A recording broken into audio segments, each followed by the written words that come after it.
Hello there, my name's Tracy Elsom and I'm an independent Stampin' Up! Demonstrator based in Canada. Today I have a very quick video for you surrounding these Memories and More cards from Stampin' Up! It's a great little pack of cards. This is the Petal Passion set, and inside this box are some 3x4 cards, there's some 6x4 cards, there's also some acetate sheets with printing on them, there's some stickers, there's some die cut pieces, all sorts of bits and pieces in there. And it's a lovely set, but for me it's a bit of a pain because I have to pull out the whole lot to see what's in there. Getting them back inside can be a bit of a challenge without damaging the die cut pieces, etc. So I've decided I need to make myself a storage box for them. So I'm going to show you what I am coming up with. So to save time, I've made some of the pieces ahead of time, but I will show you what I have done.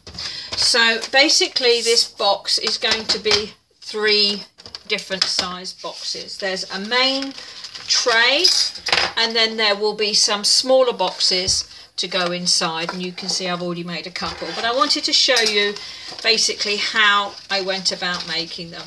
So I've already cut and scored the base. The base here is 8 1/4 by 10 1/2, and I have scored it on each side at 2 inches. So basically turn it around and score it at 2 inches. And then I have folded, sharpened the creases with my bone folder, and then just cut along with the long side. I've cut along the rectangle and then notched into the tab. So that's the first one. Don't worry about the sizes and measurements. I'll make sure everything is on my blog so that you can put this all together yourself. So that's basically the box.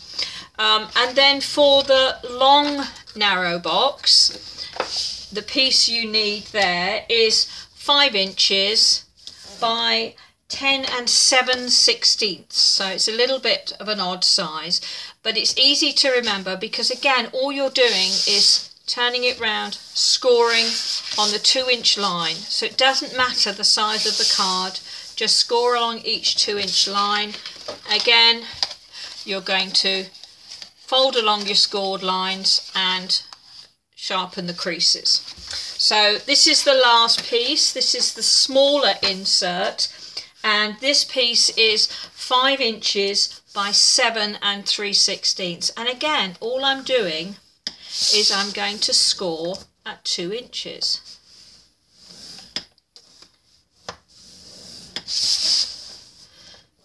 Hopefully you can see that.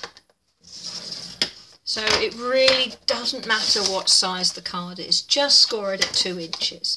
And then let's move the scoreboard out of the way. I'm going to fold it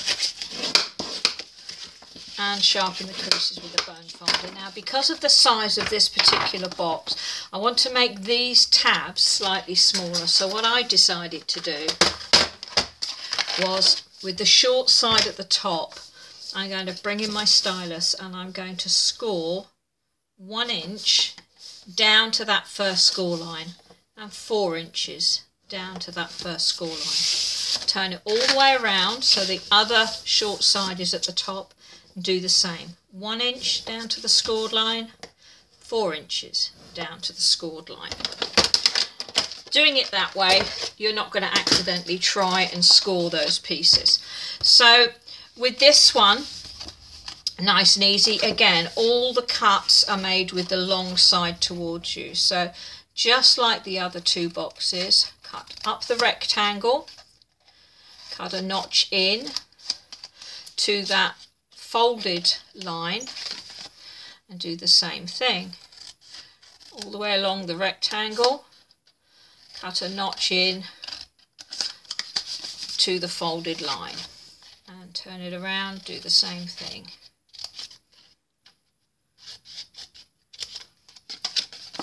And the last one. And this is just a simple tray box. I have a video, in fact I may even have several videos of this So there we are, that's that piece. Now with these additional scored lines, it just makes it easy for me to go and chop along there. You don't have to do that. If you wanted to measure it and do it with a ruler and a pencil, you could do that to chop it off. Or if you're not that fussed, you could just hack off a piece without even measuring it. But I like to do that. So that's the piece. But essentially, it's the same as the others. I've just shortened these tabs a little bit. So now to put the boxes together, it's a really simple tray box. So let's start with the small one. I'm just going to go along that creased edge, some tear and tape.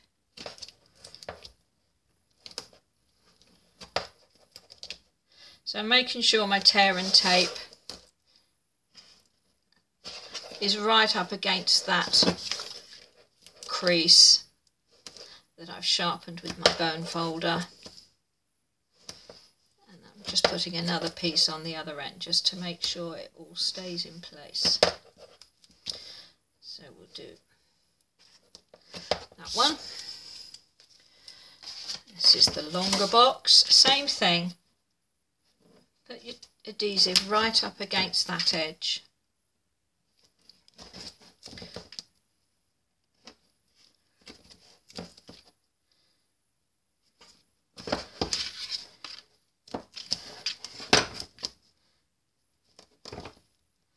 Love this tear and tape, it really is.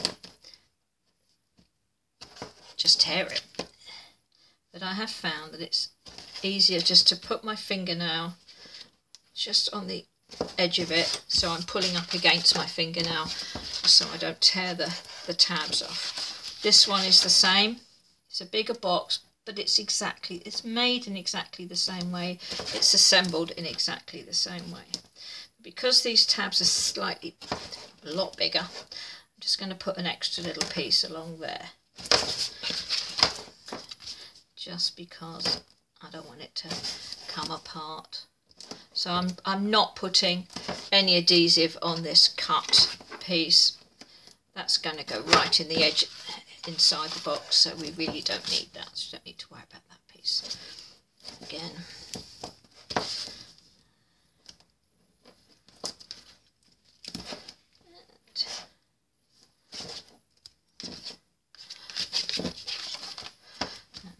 One there against the edge.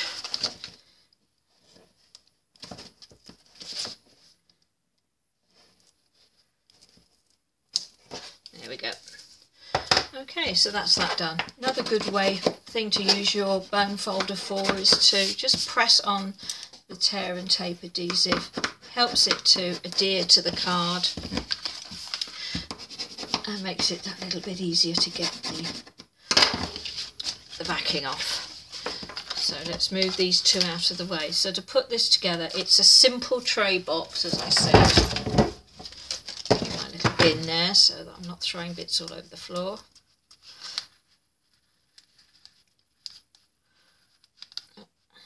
Come on. There we go. Okay. So having taken the adhesive off, basically you're going to take this straight edge and you're going to put it right up against that fold line. So, nice and straight, and then press the adhesive into place.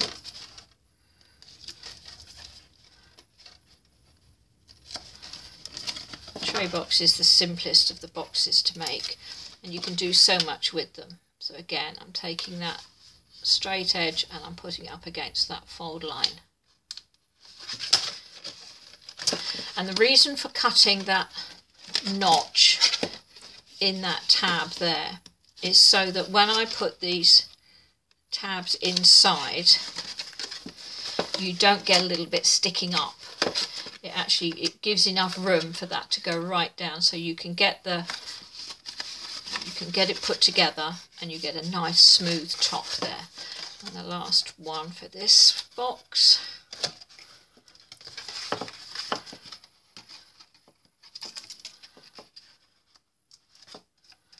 There we go.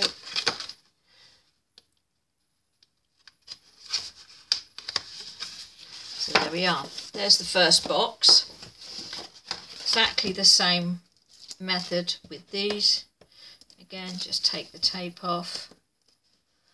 Once you've done one, you'll find it's a really simple process and you'll be able to get on with it very quickly. So again, although the box is a different dimension, it's the same thing. You're tucking the tab in, you're bringing this cut piece up against the corner and just pressing the tab together. You could use liquid glue with this if you wanted to. It'd be very strong, it wouldn't be a problem. The reason I'm not using liquid glue today, although it's one of my favourite adhesives, is because it would just take a little bit longer to dry.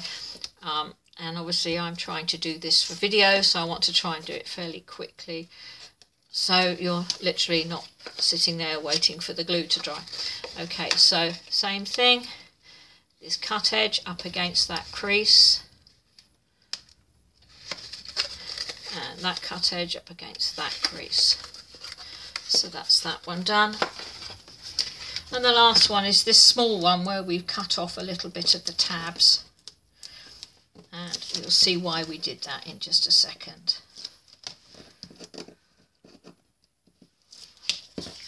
So, cut edge up against the crease, press it together, and that cut edge up against that crease, press it together. Now, because of the size of this box, if we hadn't cut the ends off these tabs, they would overlap, and I didn't want that to happen, so that's why we trimmed those down.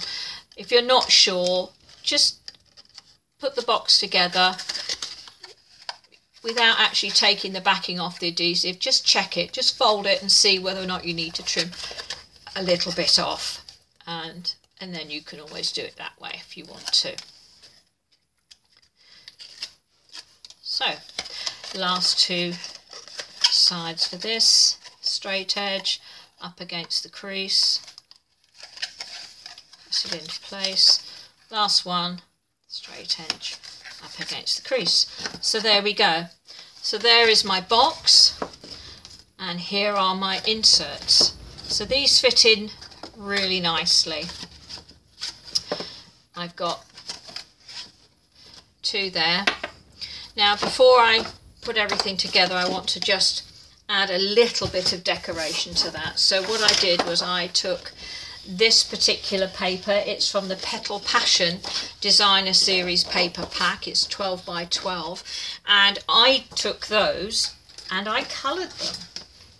Somewhere around here I have the pieces to show you, and I have put them somewhere. Aha! Here we are.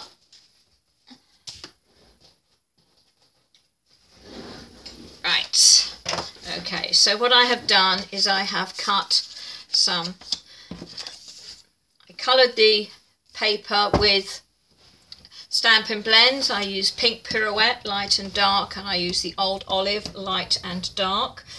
The mats for these in basic black. The long one is 1 3/4 by 6 1/4, and the shorter one is 1 3/4 by 4. And the DSP that I have coloured, the long ones are 1 1/2 by 6, and the shorter ones are 1 1/2 by 3 3/4. And literally, I coloured a whole piece and then trimmed it up to size. And just with a little multi-purpose liquid glue, just stick it onto the mat like that. Get it nice and centered, press it down, and you've got those pieces. So I've sized those specifically so that they will fit this box. So on the front of the box, we can do that. Push it down. Of course, it would have been easier if I'd done this before I put the box together, but hey, why would we make things easy for ourselves? The smaller ones fit on the side exactly the same way.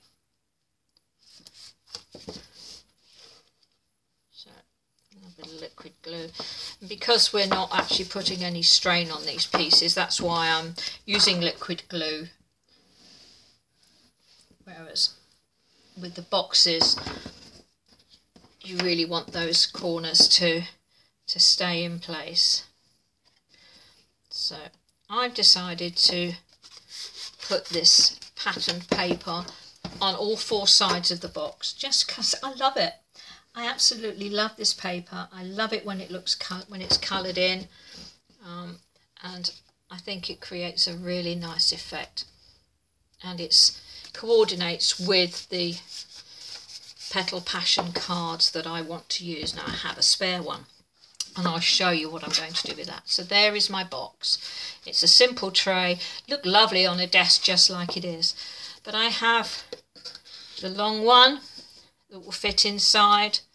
I have some small ones that will fit inside, and I could put this last piece on the inside there so that when you're looking at this from the front, you can actually see that extra piece of DSP in there. That's nice. Now I have some extra boxes, and I wanted to show you a few ideas that you could use with that. You could put extra ones in.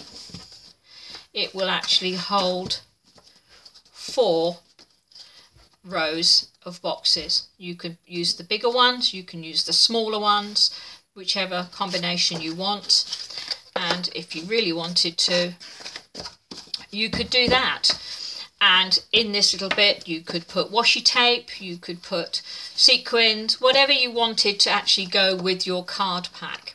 So what I thought would be nice would be able to have my photographs for my memory keeping in here at the same time. I could put a pen in there, but the proof of the pudding, as they say, is in the eating.